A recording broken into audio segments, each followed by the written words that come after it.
ایسا احساس ہے جو اس وقت کے انسان کو تو بخش دیتا تھا. جیسا کہ جس آقا صلی اللہ تعالیٰ علیہ وسلم کے دست اقدس میں جس کا ہاتھ آ گیا، یہ کیسے ہو سکتا ہے کہ وہ جہنم میں جلے؟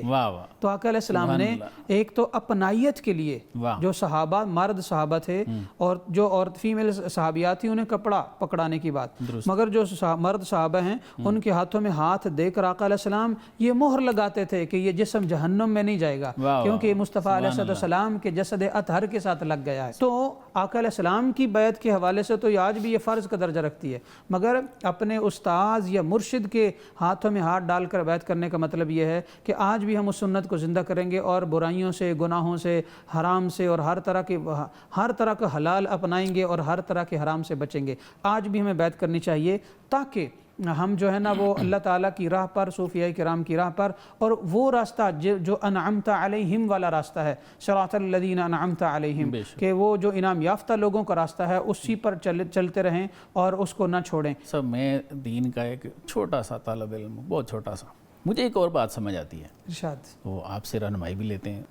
بخاری شریف میں ایک حدیث ہے جی کہ ایک دن حضرت عمر رضی اللہ تعالیٰ عنہ حضور صلی اللہ علیہ وسلم کی بارگاہ اقدس میں حاضر ہوئے. جی. تو آپ صلی اللہ علیہ وسلم نے ارشاد فرمایا، پوچھا عمر مجھ سے کتنی محبت کرتے ہو؟ تو انہوں نے جواب دیا کہ حضور بہت زیادہ کرتا ہوں. ہاں جی. آپ نے فرمایا کہ اپنی جان، مال، اولاد، ماں باپ جی بالکل سب سے زیادہ کرتے ہو؟ تو انہوں نے کہا حضور جان سے زیادہ تو نہیں کرتا، ہاں باقی سب سے زیادہ کرتا ہوں. جی. تو آپ نے ارشاد فرمایا کہ پھر تمہارا ایمان مکمل نہیں ہے. ایسے مستند جو قرآن کے بعد ہماری حدیث کی کتاب ہے اس میں کلام ہے. ہاں جی. تو آپ کو جب سرکار نے فرمایا کہ تمہارا تو ایمان ہی مکمل نہیں ہے تو پریشان ہو گئے. تو پھر آپ نے ارشاد فرمایا کہ اچھا قریب آؤ. تو جب عمر رضی اللہ تعالیٰ عنہ قریب آئے تو آپ نے ان کے سینے پہ اپنا دست شفقت رکھا. بالکل. اس کے بعد پوچھا کہ اچھا اب بتاؤ.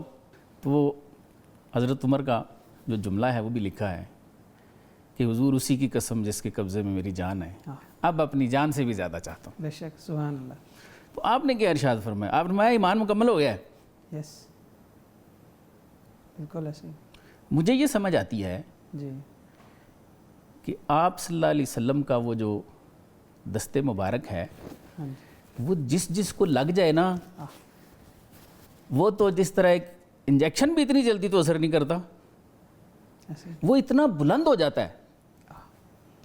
تو مجھے ایسے لگتا ہے کہ شاید جہاں جہاں سرکار دو عالم صلی اللہ علیہ وسلم نے لوگوں کو ہاتھ لگائے ہیں ان میں یہ جو آپ کی قوت ہے، جو آپ کا کمال ہے، جو آپ کی شرع صدر کا وہ نور اللہ نے دیا ہے، آپ اس سے مخلوق کو بلند کرنا چاہتے ہیں. بے شک یہ بجا. جیسا کہ اگر آپ شب معراج والی حدیث کو پڑھیں نا، تو آقا علیہ السلام نے شاہ فرمایا کہ اللہ تعالیٰ جل مجدہ الکریم نے میرے اپنی شان کے مطابق دونوں شانوں کے درمیان اپنا دست اقدس رکھا. تو یہ بھی عظمت کے لیے تھا، حالانکہ اللہ تعالیٰ تو ہاتھ سے پاک ہے. صحیح. تو دست اقدس رکھا تو میں نے اس کی ٹھنڈک اپنے سینہ مبارک میں محسوس کی اور وہ سب کچھ جان لیا جو اس سے پہلے نہیں جانا تھا. عالم ما کان وما یکون ہو گئے. جو کچھ تھا وہ بھی جان لیا، جو ہے وہ بھی جان لیا، جو ہوگا وہ بھی جان لیا، جتنا اللہ نے چاہا. تو اسی طرح جس طرح آقا علیہ السلام کو اللہ تعالیٰ نے اپنا لمس عطا فرمایا، اسی لمس کا نور امت تک پہنچانے کے لیے آقا علیہ السلام اپنا لمس اپنے صحابہ کو عطا فرماتے تھے تاکہ وہ عظیم ہو جائے. بجا فرمائے. صلی اللہ علیہ وسلم کے بارے میں ڈاکٹر صاحب نے اچھی گفتگو کی ہے. میں اس میں اضافہ کرنا چاہوں گا. آپ صلی اللہ علیہ وسلم کا لمس تو ہے بہت بڑی چیز ہے. آپ صلی اللہ علیہ وسلم کی نگاہ کرم جو تھی اس کی تاثیر ایسی تھی کہ انسان اندر سے تبدیل ہو جاتا. سبحان اللہ. ایک صحابی نماز فجر کے بعد یعنی ایمان لے کے آتے ہیں. ایک آدمی ہے تو جب ایمان لے آئیں گے جب صحابی بن جائیں گے اور ظہر کی نماز سے پہلے غزوہ ہوتا ہے، جہاد ہوتا ہے، اس میں شہید ہو جاتے ہیں. سبحان اللہ. صحابہ ان پہ رشک کرتے ہیں کہ ایک آدمی جس نے زندگی میں ایک نماز بھی نہیں پڑھی لیکن اتنے بڑے بلند مرتبے پہ فائز ہو گیا کہ اللہ رب العزت نے اسے شہید کا رتبہ عطا کیا اور سیدھا جنت میں چلا گیا. یہ کیا تھی؟ یہ آپ صلی اللہ علیہ وسلم کی نظر کرم کی تاثیر تھی. واہ سبحان اللہ. کہ جس نظر کرم نے ان کو کچھ ہی گھنٹوں میں واہ واہ واہ ایمان بھی عطا کر دیا اور اتنی قوت عطا فرما دی کہ وہ اپنی جان بھی اسلام پر انہیں قربان کر دی. سبحان اللہ. یہ تو نظر کرم کا سبحان اللہ تھا. اس طرح کے واقعات اور بھی سیرت کی کتابوں میں ملتے ہیں کہ آپ صلی اللہ علیہ وسلم نے صرف دیکھا ہے. واہ واہ. تو وہ اللہ تعالیٰ نے ان کو ایمان کی جو ہے وہ ایمان کی دولت عطا فرما دی. اور لمس تو بہت ہی سبحان اللہ کہ یہ وہ ہاتھ مبارک ہیں کہ جن پر اللہ تعالیٰ نے چشمے جاری فرما دیے. جی جی جی سبحان اللہ. اور ڈاکٹر صاحب نے جو بات کی لمس کی بات کروں تو یہ جو ہے نا حجر اسود سیدنا عمر بن خطاب رضی اللہ تعالیٰ عنہ نے فرمایا کہ میں اے حجر اسود اگر میرے نبی نے تجھے چوما نہ ہوتا تو میں تجھے نہ چومتا. تو لمس مصطفیٰ علیہ السلام مقام ابراہیم اگر آج شعائر اللہ میں شامل ہے تو اس پر اللہ کے نبی ابراہیم علیہ السلام کے قدمین شریفین لگے ہیں. ہم حاجی لوگ یا عمرہ کرنے والے لوگ جو بھی زیارات پر جاتے ہیں, میں یہاں ایک نکتہ بتا دینا چاہتا ہوں کہ بہت سارے حاجی صاحبان صرف بیت اللہ شریف ہی کے اندر رہتے ہیں اور باہر کی زیارات کی طرف سستی کرتے ہیں. بہت سارے لوگ مدینہ طیبہ میں جاتے ہیں تو وہاں پر بھی سستی کا مظاہرہ کرتے ہیں. مسجد نبوی شریف میں زیادہ نمازوں کے لالچ میں رہتے ہیں. اور ہونا چاہیے نا ہمیں لالچ, تو انہیں یہ بھی پتہ ہونا چاہیے کہ لمس کی کیا اہمیت ہے. وہ غار حرا ہو, آقا علیہ السلام کے پیدا ہونے کی جگہ ہو, جہاں چاند کو 2 ٹکڑے کیا تھا وہ جگہ ہو, یا تمام تر زیارات اور مساجد ہوں, یہ شعائر اللہ ہیں جن کو اللہ تعالیٰ نے شاء فرمایا کہ وَمَن يُعَظِّمْ شَعَائِرَ اللَّهِ فَإِنَّهَا مِن تَقْوَى الْقُلُوبِ. جو میرے نبی کی ان نشانیوں, یہ اللہ کی اپنی نشانی ہے, جو میری نشانیوں کی تعظیم کرتا ہے اصل میں وہ دل کا متقی ہے. لہٰذا یہ لالچ جہاں کہ ہمیں لاکھ نمازوں کا ثواب مل جائے, جو اللہ کے نبی کے سچے ماننے والے ہیں انہیں یہ لالچ بھی ہونا چاہیے کہ جہاں جہاں نبی کے قدم لگے ہیں وہاں بھی زیارت کرنی ہے, جہاں جہاں نبی کی نظر پڑی ہے ان جگہوں کو بھی دیکھنا ہے تاکہ اس کے بہانے سے میں بخشا جاؤں. تو لمس کی تو پھر کیا ہی ہے. یہی وجہ تھی ڈاکٹر صاحب کہ صحابہ نے لگا تھا کہ نظر کرم کا جب اتنی اللہ تعالیٰ نے نظر کرم میں تاثیر رکھی ہے تو آپ کو ہاتھ مبارک کی اس کا مس اور اس کا لمس ظاہر اس کے اندر کیا تاثیر ہوگی. کہ ایک صحابی کہتے ہیں کہ یا رسول اللہ زنا کے بارے میں کہ مطلب ہے کہ یہ مجھ سے مشکل ہے چھوڑنا. تو آپ صلی اللہ علیہ وسلم صحابہ نے اس کو دیکھا کہ آپ صلی اللہ علیہ وسلم کی جو ہے بارگاہ نبوت میں اتنی بڑی بارگاہ, یہ کیسے کہہ رہے ہیں. آپ نے ارشاد فرمایا کہ کیا تم یہ چاہتے ہو کہ تمہاری ماں کے ساتھ کس طرح کرے, تمہاری بہن کے ساتھ کرے, تمہاری بیٹی کس طرح. فرمایا یا تو انہوں نے کہا کہ یا رسول اللہ میں تو ایسا نہیں چاہتا. تو فرمایا کہ پھر لوگ بھی ایسا نہیں چاہتے کہ ان کی ماں اور بیٹی کے ساتھ بھی کیا جائے. پھر آپ صلی اللہ علیہ وسلم نے اپنا دست مبارک ان کے سینے پہ رکھا تو اس کی وجہ سے وہ جو اندر کی کیفیت تھی وہ ساری کی ساری تبدیل ہو گئی. اسی طرح آپ صلی اللہ علیہ وسلم کے یہ جو زمزم ہے تو اس کے بارے میں جدید تحقیقات بہت زیادہ آ رہی ہیں کہ اس کے اندر اتنی بیماریوں کی شفا ہے, اس کے اندر اتنی بیماریوں کی شفا ہے, یہ ہے, یہ ایک پوری کتابیں اس پہ باقاعدہ لکھی گئی ہیں. پھر پی ایچ ڈی کے مقالے میں نے باقاعدہ اس پہ دیکھے ہیں. ٹھیک ہے, لیکن ہمارے جو اکابر ہیں, بزرگ ہیں, بڑے ہیں, تو وہ کہتے ہیں ہمارا ذوق اور وجدان تو یہ کہتا ہے کہ آپ صلی اللہ علیہ وسلم نے جس کے اندر اپنا لعاب دہن ڈالا تھا یہ ساری تاثیر آپ صلی اللہ علیہ وسلم کے لعاب دہن کی ہے. کہ آپ صلی اللہ علیہ وسلم ایک دفعہ تشریف لے گئے اور پانی پیا, اور پانی پینے کے بعد وہ اپنے منہ مبارک میں پانی لیا, اس کلی کی, اور کلی کرنے کے بعد جو ہے وہ زمزم کے کنویں میں ڈال دیا. سبحان اللہ. صحابہ منتظر تھے کہ یہ پانی ہمیں ملے اور ہم پیے آپ صلی اللہ علیہ وسلم کا جھوٹا. تو صحابہ نے عرض کیا کہ یا رسول اللہ آج خلاف توقع ہم نے یہ چیز دیکھی ہے کہ پہلے تو آپ نا جو جھوٹا ہے وہ ہمیں عطا فرماتے تھے اور ہم پیتے تھے, اور آج آپ صلی اللہ علیہ وسلم یہ جب زمزم کے کنویں میں کیوں ڈال دیا تھا. آپ نے فرمایا کہ تمہارے بعد میں آنے والے جو بھائی ہیں ان کا خیال آ گیا. سبحان اللہ. کہ تم تو میرا جھوٹا پیتے ہو لیکن قیامت تک جو آئیں گے وہ میرا جھوٹا تو نہیں پی سکتے. تو آج میں نے اپنا جھوٹا اس کے اندر ڈال دیا کہ میرے بعد میں آنے والے جو ہمارے بھائی ہیں, میری امت مسلمہ ہوگی, میرے ماننے والے ہوں گے, تو ان کو بھی, تو ہمارے جو بزرگ ہیں, بڑے ہیں, مفسرین, محدثین وغیرہ نے یہ لکھا ہے کہ یہ آپ صلی اللہ علیہ وسلم کے لعاب دہن کی جو اثرات ہیں, تاثیر ہے, برکت ہے, وہ اس میں شامل ہو گئی ہے, جس کی وجہ سے اللہ رب العزت نے یہ ساری کی ساری اس کے اندر برکتیں رکھ دی ہیں کہ کتنی بیماریوں کی شفا ہے. کتنے لوگ تھے کینسر کے بیمار تھے, ڈاکٹر نے علاج کر دیا تھا, وہاں چلے گئے, روتے رہے, زمزم پیتے رہے اللہ نے شفا. اور کتنی بیماریاں ہیں. 400 کے دستے مبارک کے اندر اللہ تعالیٰ نے یہ تاثیر رکھی ہے. ویسے بیعت کا لغوی معنی ہوتا ہے بک جانا. اس کا مطلب یہی ہوتا ہے کہ جب بیعت کرتے ہو تو تم اپنے آپ کو اگلے آدمی کے ہاتھوں میں آپ صلی اللہ علیہ وسلم کی کہہ بیچ دیا. جس طرح وہ کہیں گے، جس طرح آقا کہتا ہے غلام کرتا ہے، اس طرح آپ صلی اللہ علیہ وسلم جس طرح فرمائیں گے، یعنی غلامی کا توق جو ہے اپنی گردن میں ڈالی ہے. وَمَن يُطِعِ الرَّسُولَ فَقَدْ أَطَاعَ اللَّهَ. تو اسی طرح یہ جو اولیاء اللہ ہیں تو یہ سلسلہ انہی کا چلتا آ رہا ہے. ڈاکٹر صاحب کی بات کے ساتھ اضافہ کر دوں ان کی اجازت سے کہ آج کل نا بہت سارے ایسے لوگ ہیں اور ڈاکٹر صاحب میری تائید کریں گے کہ وہ صوفیاء کرام کی بیعت کرتے ہیں اس لیے کہ انہیں کاروباری طور پر ترقی ہو جائے. میرے پاس ایسے ڈھیر سارے لوگ ایسے آتے ہیں کہ وہ ہمارا کاروبار نہیں چل رہا، ہم نے سوسائٹی بنائی ہے، وہ جناب آگے نہیں گرو کر رہی، تو ہمیں بیعت کر لیں تاکہ ہماری سوسائٹی چل جائے.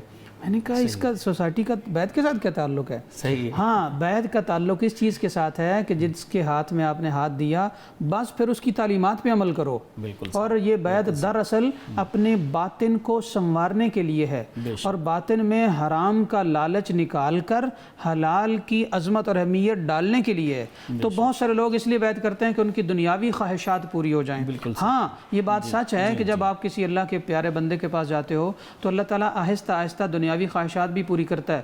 مگر آج کل لوگ بیعت کرتے ہی اس لیے ہیں تاکہ انہیں دنیا کی چیزیں ملیں، اور اگر خدا نخواستہ ان کے اپنے عمل یا اپنے اندر کے بہت سارے معاملات کی خرابی کی وجہ سے یا پلاننگز ٹھیک نہ ہونے کی وجہ سے یا حلال و حرام کو مکس کرنے کی وجہ سے انہیں دنیا کا اگر نفع نہیں ملتا وہ کہتے ہیں پیر کامل نہیں ہے. تو بھائی جان، پیر آپ کو کروڑپتی بنانے آیا ہے یا پیر صاحب آپ کو جناب کوٹھی دینے کے لیے آئے ہیں؟ نو، بیعت کا مطلب وہ ہے جو آقا علیہ السلام کا ہے، اور وہ آقا علیہ السلام نے بیعت کو اس لیے رائج فرمایا تاکہ امت کو متقی بنایا جائے، 5 ٹائم نمازی بنایا جائے، قرآن کی تلاوت والا بنایا جائے، حرام سے بچنے والا بنایا جائے. مگر اس کے ساتھ ہی ساتھ جب اللہ کے پیارے ولی کی، آپ کے مرشد کی، آپ کے شیخ کی آپ کو دعائیں لگتی ہیں تو رزق حلال میں اضافہ ہوتا ہے، صحت ملتی ہے، اللہ تعالیٰ اپنی بارگاہ سے اولادیں بھی دیتا ہے، کاروبار بھی دیتا ہے. مگر مقصد آپ کو کوٹھی بنگلہ اولاد نہیں ہونا چاہیے، بلکہ مقصد اللہ تعالیٰ کا قرب عرفان ہونا چاہیے. پھر بیعت کا مقصد پورا ہوگا. اگر آپ نے کوٹھی یا گاڑی کے لیے بیعت کی تو وہ نہیں بھی مل سکتی. بالکل صحیح، بالکل صحیح. ناظرین، ایک وقفہ لیتے ہیں، وقفے کے بعد دوبارہ حاضر ہوتے ہیں.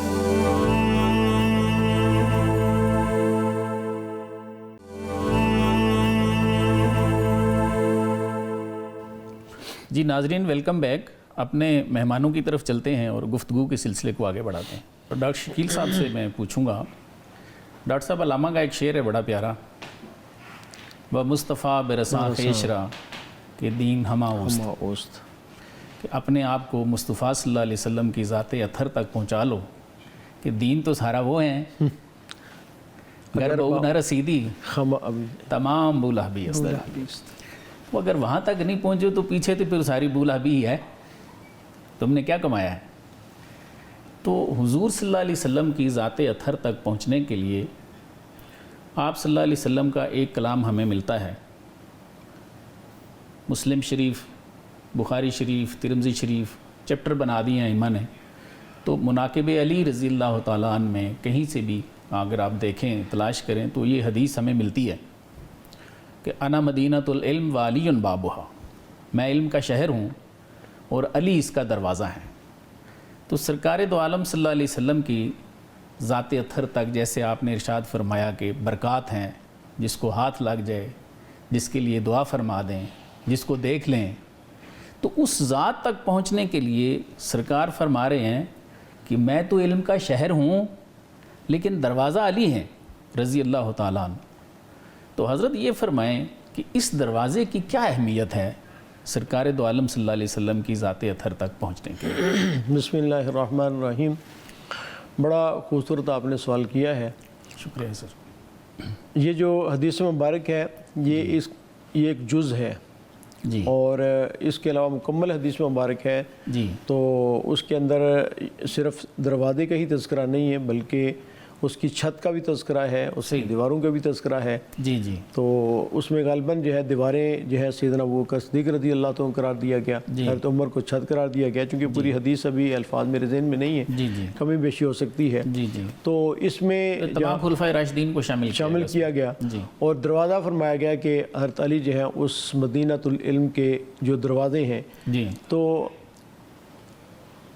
جامع صفات صرف نبی کی ہوتی ہے. صحیح. ساری صفات جو ہیں اللہ تعالیٰ نے ایک نبی کے اندر اکٹھی کر دی ہوتی ہیں. باقی یہ ایک خوشبو ہے جو مہکتی ہے تو اس کا ایک حصہ اہمیت کے ساتھ، زیادہ اہمیت کے ساتھ ابوبکر صدیق کے اندر ہوگا.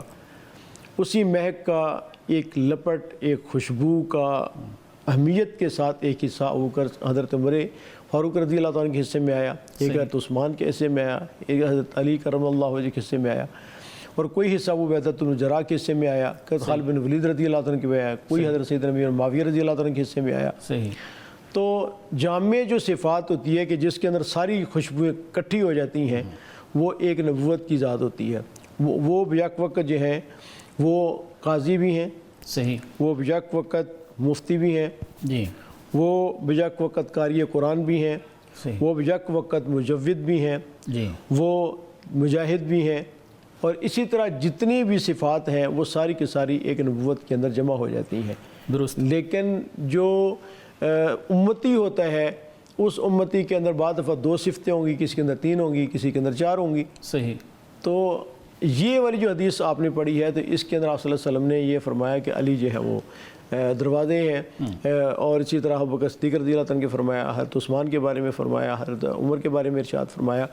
تو دروازہ بہرحال جس طرح دوسری چیزوں کی اہمیت ہے اس طرح دروازے کی بھی جو ہے وہ اہمیت ہے.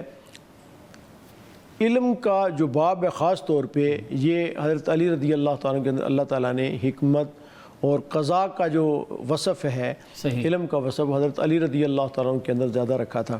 سبحان اللہ. حضرت ابوبکر صدیق کے بارے میں آپ نے ارشاد فرمایا کہ امت کے سب سے زیادہ نرم طبیعت والے جو ہے وہ شفقت والے اور محبت والے، زیادہ طبیعت نرم جو ہے، تو اس کے وصف کے اندر جو ہے وہ ابوبکر صدیق ہے. اور حضرت عمر کے بارے میں فرمایا کہ وہ ارشاد فرمایا کہ حضرت عمر جو ہے ان کو اللہ تعالیٰ نے شجاعت وہ والا وصف جو ہے تو وہ ارشاد فرمایا. حضرت عمر کے بارے میں ارشاد فرمایا کہ وہ اصدقہم حیاء عثمان، اللہ رب العزت نے حیا کا جو وصف ہے وہ زیادہ جو ہے حضرت عثمان رضی اللہ عنہ رکھا. وہ اقضاہم علی فرمایا کہ قوت فیصلہ جو ہے یہ حضرت علی رضی اللہ تعالیٰ کے اندر اللہ تعالیٰ نے جو زیادہ رکھی تھی. اور ہم جب حضرت علی رضی اللہ تعالیٰ عنہ کی زندگی کا مطالعہ کرتے ہیں تو کئی ساری باتیں ایسی ہیں کہ جہاں خود صحابہ کے درمیان اختلاف ہوا اور اس کے بعد کوئی فیصلہ نہیں ہو پا رہا تھا. تو اس کے بعد اس لیے کہ آپ صلی اللہ علیہ وسلم جب دنیا سے تشریف لے گئے تو کچھ واقعات ایسے پیش آئے جو آپ کی نبوت میں پیش نہیں آئے. ٹھیک ہے، جیسے فتوحات ہوئیں، تمدن نے ترقی کی، مصر فتح ہوا، پھر بڑی بڑی سلطنتیں فتح ہوئیں، تو سوالات نئے قسم کے پیدا ہوئے. اب اس پہ صحابہ کی مشاورت ہوئی، کسی کو ایک حدیث یاد تھی، کسی نے دوسری حدیث یاد تھی، کسی کو ایک آیت یاد، تو وہ سارا آپس میں اختلاف ہوتا تھا. فیصلہ کرنے کے لیے حضرت علی رضی اللہ تعالیٰ عنہ سے پوچھا جاتا تو پھر علی رضی اللہ تعالیٰ عنہ فیصلہ کرتے. حضرت عمر بھی فرمایا کرتے تھے کہ حضرت عمر نہ ہوتے تو میں ہلاک ہو جاتا. درست. اس لیے کہ بعد فیصلے ایسے تھے. تو یہ والی جو چیز اللہ تعالیٰ نے حضرت علی رضی اللہ تعالیٰ عنہ کو جو ہے وہ زیادہ عطا فرمائی تھی کہ اللہ نے قوت فیصلہ اور تفقہ جو ہے وہ زیادہ عطا فرمائی تھی. ہمارا اگر آپ کہتے ہیں تو میں آپ کو عرض کرتا ہوں کہ حضرت علی المرتضیٰ جو ہیں انہیں ہم مولائے کائنات کے نام سے جانتے ہیں کہ حضور سید دو عالم صلی اللہ علیہ وآلہ وسلم شاہ فرمایا کہ من کنت مولاہ فعلی مولاہ، کہ جس کا میں مولا ہوں اس کے علی مولا ہیں. تو آقا علیہ السلام پوری کائنات کے مولا ہیں اور اسی طرح حضرت علی بھی مولائے کائنات ہیں آقا علیہ السلام کے فرمان کی روشنی میں. یہ جو باب مدینۃ العلم کہا گیا ہے، انا مدینۃ العلم وعلی بابھا، تو اس کا مطلب یہ ہے کہ آقا علیہ السلام اللہ کا جو علم ہے اس کا شہر ہیں اور اللہ کے علم کا دروازہ علی ہیں. سبحان اللہ. تو جب تک کوئی علی سے ہو کر نہ گزرے تب تک نبی کے علم تک نہیں پہنچ سکتا. اس میں حکمت یہ ہے. اور دوسری بات یہ ہے کہ حضرت علی کو دروازہ اس لیے بھی فرمایا گیا کہ واحد اہل بیت کا گھرانہ ہے. علی کا گھرانہ وہ ہے کہ جو اس جہان میں بھی اس امت کی جائے پناہ ہے اور اس جہان میں بھی امت کی جائے پناہ ہے. جیسے کہ آقا علیہ السلام نے یہاں پر یہ فرمایا کہ اگر کوئی چاہے کہ قرآن سمجھ لے تو علی کے فیض کے بغیر نہیں سمجھ آتا. وہ علی کے فیض کے بغیر سمجھنا چاہے گا تو یضل بہ کثیرا کی طرف چلا چلا جائے گا۔ اللہ اللہ۔ اور اگر کوئی قرآن کو پازیٹیو اور حقیقی معنوں میں سمجھنا چاہے گا تو وہ یہدی بھی کثیرہ کو پائے گا۔ جب جہاں علی کا فیض اور محبت ہے وہاں پر آپ کو اللہ کا فیض ملتا ہے، اور جہاں علی کا نہیں وہاں نہیں ملتا، چاہے وہ یہ جہان ہو یا قبر ہو یا حشر ہو۔ اور یہاں پر یہ بھی بتا دو، آج کے زمانے میں میں یہ بتاؤں کہ ہمیں تمام صحابہ و اہل بیت سے محبت ہے، مگر اگر آپ نے یہ دیکھنا ہو کہ وہ عالم جس کے اندر تاثیر ہے وہ کون سا ہو سکتا ہے، وہ محبت علی والا ہوگا۔ ہاں وہ غلو نہ کرتا ہو، جو اللہ نے اس کے نبی نے بتایا ہے اس کے مطابق چلتا ہو تو، اور علی والا ہو اس کی بات سنو، اور جو علی والا نہیں ہے اور پھر ساتھ بہت سارے لوگ ہیں جو علی کو مانتے ہیں اور غلو بھی کرتے ہیں، جو اس طرح کرتے ہیں وہ گمراہ ہو جاتے ہیں، اور جو علی کو اس طرح مانتے ہیں جیسے نبی نے کہا اور کھلے دل کے ساتھ مانتے ہیں تو بس پھر وہ دونوں جہانوں میں عزت دار ہیں۔ بے شک۔ یہ ڈاکٹر صاحب نے اچھی گفتگو کی ہے، اور میرے خیال ہے اس زمانے کے حوالے سے جو اصل میں کچھ چیزیں ایسی ہوتی ہیں کہ ہم نہیں چاہتے کہ ان کو زیر بحث لایا جائے۔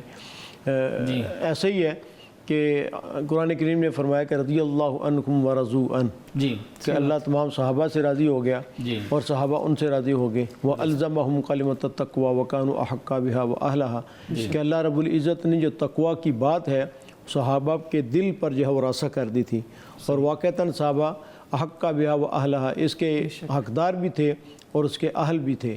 تو تمام صحابہ کے لیے اولئک هم المفلحون، یہ جو کہ ہیں یہ فلاح پانے والے ہیں، اولئک هم الراشدون، یہ سارے کے سارے جو ہیں وہ ہدایت یافتہ ہیں۔ تو قرآن کریم نے تقریباً 400 آیات کے اندر صحابہ کرام رضوان اللہ تعالیٰ علیہم کی مدح جو ہے وہ بیان کی ہے۔ تو لیکن یہ ہے کہ ہر ایک اپنا رنگ ہوتا ہے، ہر ایک اپنی بو ہوتی ہے، تو کسی بھی ایک بھی صحابی جو ہے ان کی دل میں اگر ذرا سی بھی قدورت ہے یا نفرت ہے، ظاہر ہے کہ حضرت علی رضی اللہ عنہ کا مرتبہ ہے بہت بڑا ہے، سیدنا صدیق اکبر رضی اللہ تعالیٰ عنہ ہے بہت شان ہے ان کی، حضرت عمر فاروق رضی اللہ تعالیٰ عنہ، اور اسی طرح حضرت عثمان رضی اللہ تعالیٰ عنہ جو آپ صلی اللہ علیہ وسلم کے جو ہے وہ دوہرے جو ہے وہ نسبت ان کو ذل و رین وہ حاصل ہے، حضرت خالد بن ولید رضی اللہ تعالیٰ عنہ، سیدنا امیر معاویہ رضی اللہ، یعنی سارے صحابہ، ان میں کچھ بڑے صحابہ ہیں جن کے فضائل باقاعدہ حدیث کے اندر جو ہے مذکور ہیں، لیکن اس کے علاوہ وہ صحابی جن کا تذکرہ ہی نہیں ہے، صحیح کتابوں میں نہیں ملتا، لیکن اللہ کے علم میں ہے وہ صحابی تھے۔ ظاہر ہے کہ ان کا کسی ایک کا بھی نیگیٹو ذہن میں رکھنا یا رکھنا یہ بڑی یہ گمراہی، اس لیے کہ قرآن کی 400 آیات کی جو ہے وہ انکار لازم آتا ہے۔ تو حضرت علی رضی اللہ تعالیٰ کا تو ہر بڑا مقام ہے ہمارے دل کے اندر ہے، اور آپ صلی اللہ علیہ وسلم نے ان کی کافی فضائل بیان کی ہیں۔ ابوبکر صدیق رضی اللہ تعالیٰ کے مناقب کتنے ہیں، پورا باب ہے، حضرت عمر کے جو ہے مناقب ہے ان کا، اور یہاں تک فرمایا کہ لو کان بعدی نبی لکان عمر، میرے بعد اگر نبی ہوتا تو عمر ہوتا۔ اور عثمان کے بارے میں تو آپ صلی اللہ علیہ وسلم نے فرمایا کہ اگر میری 100 بیٹیاں بھی ہوتی تو میں یکے بعد کے لیے عثمان کے نکاح میں دیتا چلا جاتا۔ یہ بڑے صحابہ ہیں، لیکن جن کی فضیلت جو ہے، فضیلت میں ظاہر فرق ہو سکتا ہے، تو تلک الرسل فضلنا بعضهم علی بعض، اس طرح ان کے اندر بھی جو ہے وہ فرق ہو سکتا ہے۔ ہماری جو فقہ ہے فقہ حنفی، تو اگر دیکھی جائے تو چونکہ تفقہ کے اندر خاص طور پہ سیدنا عمر رضی اللہ تعالیٰ عنہ اور حضرت علی رضی اللہ تعالیٰ عنہ کا مقام ایک ممتاز ہے علمی اعتبار سے، تو ہماری جو فقہ جو چلی ہے تو اس کے اندر زیادہ جو گہرائی ہے فقہ حنفی کے اندر، تو وہ اسی وجہ سے ہے کہ حضرت علی رضی اللہ تعالیٰ عنہ، حضرت عمر رضی اللہ تعالیٰ عنہ کے جو فیصلے ہیں وہ اس کے اندر شامل ہیں، حضرت عبداللہ بن مسعود رضی اللہ تعالیٰ عنہ، پھر اس کے بعد امام نقی، حضرت حماد، امام حنیفہ رحمۃ اللہ علیہ، تو ان دو حضرات کا ہماری فقہ پہ بہت زیادہ جو ہے وہ اثر ہے۔ تو بہت شکریہ، بہت شکریہ سر۔ ناظرین ایک وقفہ لیں گے، وقفے کے بعد دوبارہ حاضر ہوتے ہیں، ہمارے ساتھ رہیے۔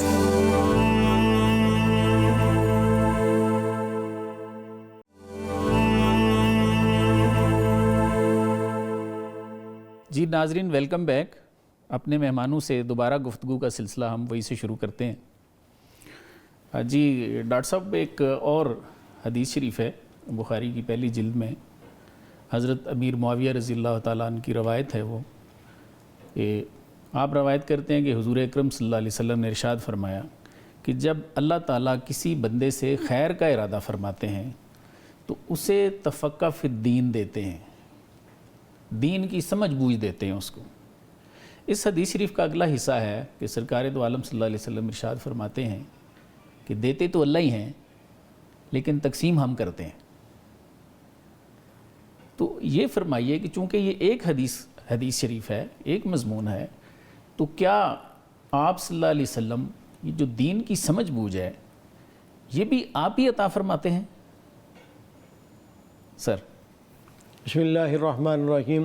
یہ حدیث مبارک ہے سیدنا امیر معاویہ رضی اللہ تعالیٰ عنہ جو خال المسلمین ہے، امیر المومنین ہے، فرمایا کہ من یرد اللہ بہ خیرا یفقہہ فی الدین.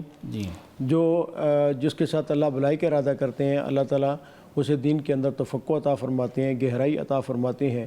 قرآن کریم کے اندر آپ صلی اللہ علیہ وسلم کی بعثت کے جو 4 مقاصد بیان کیے گئے تو اس کے اندر ایک بعثت یہ مقصد یہ بھی تھا کہ وَيُزَكِّيهِمْ وَيُعَلِّمُهُ الْكِتَابَ وَالْحِكْمَةَ. درست. یہ حکمت اور اسی طرح تفقہ فی الدین. اور اسی طرح ایک اور آیت میں فرمایا وَمَن يُؤْتَ الْحِكْمَةَ فَقَدْ أُوتِيَ خَيْرًا كَثِيرًا.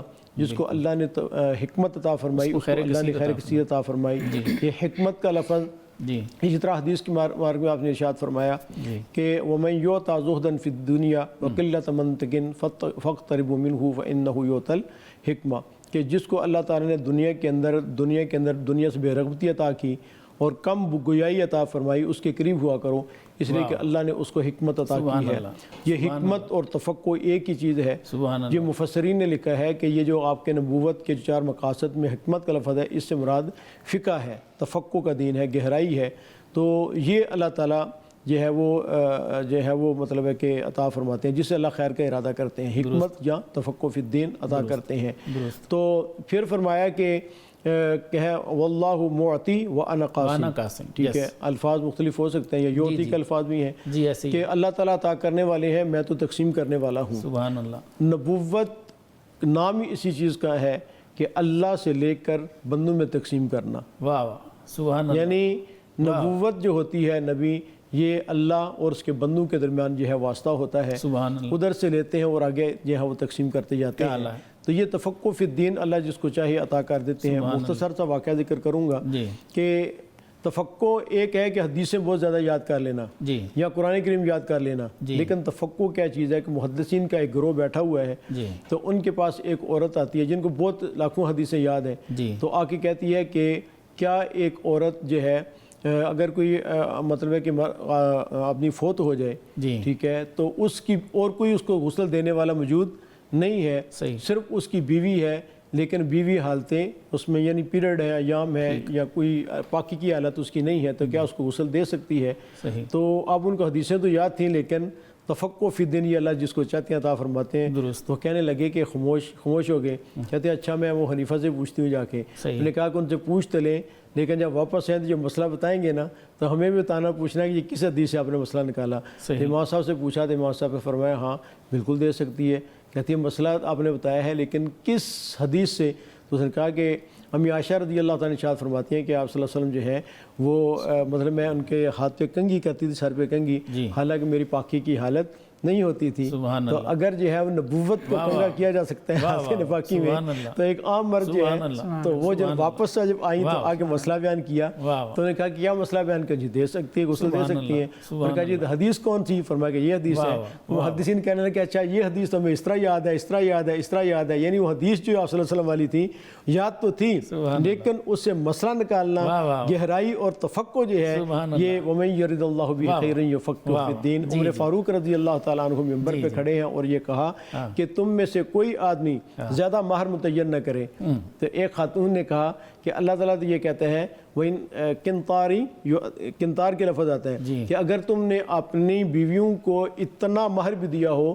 کنتار کا جو مفسرین نے ترجمہ کیا ہے کہ بیل کی جو کھال ہوتی ہے اس کے اندر جو سونا بھرا جائے تو وہ ایک کنتار ہے، یا اور بھی ڈھیر آپ کر لیں ترجمہ کیا جاتا ہے، ہم جو ترجمہ کرتے ہیں تو تم واپس نہ لو. تو اللہ تو کہہ رہے ہیں کہ اگر آپ نے ایک ڈھیر بھی دیا سونے کا وہ واپس نہیں تو آپ کہتے ہیں بہر زیادہ متعین نہ کریں.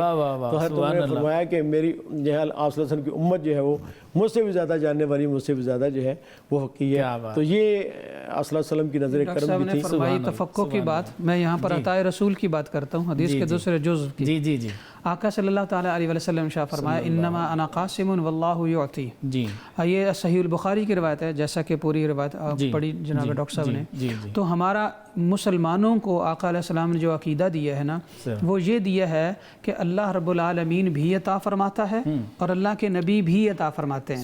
اگر اس کو قرآن مقدس کی آیت کی طرف لے کر چلے جائیں تو اللہ تعالیٰ شاہ فرماتا ہے اغناہم اللہ ورسولہ من فضلہ، غنی کر دیا ایمان والوں کو اللہ نے اور اس کے رسول نے اپنے فضل کے ساتھ۔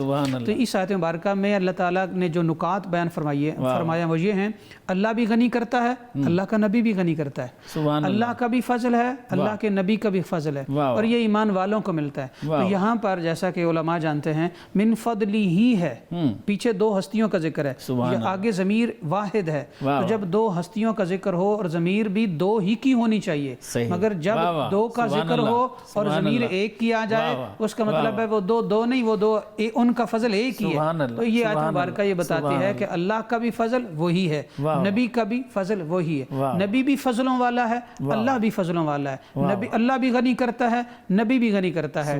یہاں یہ بات ضرور ذہن میں رکھنی چاہیے کہ جو کچھ بھی نبی عطا فرماتا ہے وہ اللہ ہی کو تو ہے، یہی تو وجہ ہے کہ کل کائنات میں جو بھی ہے وہ سب نبی عطا کرتا ہے۔ اب ہمیں جو کچھ ملتا ہے اگر ہم یہ کہیں کہ ہم ڈائریکٹ اللہ سے لیں گے وہ بے فیض ہے اور وہ بے برکتہ ہے، وہ بے نوری چیز ہے، اور اگر ہم یہ کہیں کہ ہم اللہ سے لیں گے بوسیلہ مصطفیٰ لیں گے تو پھر وہ ہر چیز برکت والی ہے، چاہے وہ رزق ہو، وہ اولاد ہو، وہ علم ہو، وہ کردار ہو، وہ جائیداد ہو، وہ دنیا کی کوئی چیز بھی ہو۔ اور یہی وجہ ہے کہ ہم کہتے ہیں سب سے اولا و اعلیٰ ہمارا نبی، سب سے بالا و والا ہمارا نبی، خلق سے اولیاء، اولیاء سے رسول، سب رسولوں سے اعلیٰ ہمارا نبی، اور بعد از خدا بزرگ توئی قصہ مختصر، یعنی اللہ ایک ہے، وحدہ لا شریک ہے، وہ معبود برحق ہے، اس جیسا کوئی نہیں جو کہ معبود ہو سکے، کوئی نبی بھی اس قابل نہیں، مگر اللہ کے بعد صفات کے تمام الفاظ، محبتوں کے تمام جذبات اور پیار کے ساری چیزیں اور عقیدت و محبت اور ادب کے سارے دفتر جتنے بھی ہیں وہ سب قدمین مصطفیٰ پہ ڈھیر ہیں، اور یہی ہم کہتے ہیں کہ بعد از خدا بزرگ توئی قصہ مختصر، اس کو کسی نے یوں شاعر نے ذکر کیا کہ گفتہ او گفتہ اللہ بود، مولانا روم کا ہے جی، گفتہ او گفتہ اللہ بود، اگرچہ از حلقوں میں عبداللہ بود، یعنی آپ صلی اللہ علیہ وسلم وہی زبان سے نطق فرماتے ہیں جو اللہ تعالیٰ نے کہا ہوتا ہے، اپنی طرف سے آپ کو۔ اور اسی نطق کی بات کروں تو شاعر کہتا ہے ہزار بار بشویم دہن بمشک و گلاب، ہزار بار بشویم دہن بمشک و گلاب، ہنوز نام تو گفتم کمال بے ادبیست۔ تو یہ آقا علیہ السلام کا نام لینا بھی ہزاروں بار مشک سے زبان دھو کر لینے کے قابل ہوتا ہے۔ ہم تو گندے مندے گناہگار خطا کار، ہماری کیا اوقات ہے کہ نبی کے بارے میں بات کریں؟ لہذا تذکرہ کرو عقیدت سے، محبت سے ڈوب کر، تاکہ دونوں جہانوں میں کامیاب ہو جاؤ۔ سر بہت شکریہ، میں آپ دونوں کی آمد کا بہت بہت شکر گزار ہوں۔ ناظرین، یہ تھا ہمارا آج کا پروگرام، امید ہے آپ کو پسند آیا ہوگا۔ سیرت طیبہ کے حوالے سے یہ ہمارا آخری پروگرام تھا۔ سیرت پیغمبر صلی اللہ علیہ وآلہ وسلم پر جتنے بھی پروگرام کر لیں ہمیشہ تشنگی تو باقی رہے گی، زندگی جب تک باقی ہے ذکر مصطفیٰ بھی باقی ہے، جس کے بارے میں اللہ تعالیٰ خود فرما دیں ورفعنا لک ذکرک، تو ہم رہیں یا نہ رہیں اس ہستی کا ذکر دائمی ہے، یہ ضرور باقی رہے گا۔ ہاں، جو ذکر ہم کر جائیں گے وہ ہماری خوش بختی ضرور ہے۔ ناظرین، اسی خیال کے ساتھ میں آپ سے اجازت طلب کرتا ہوں۔ اللہ نگہبان۔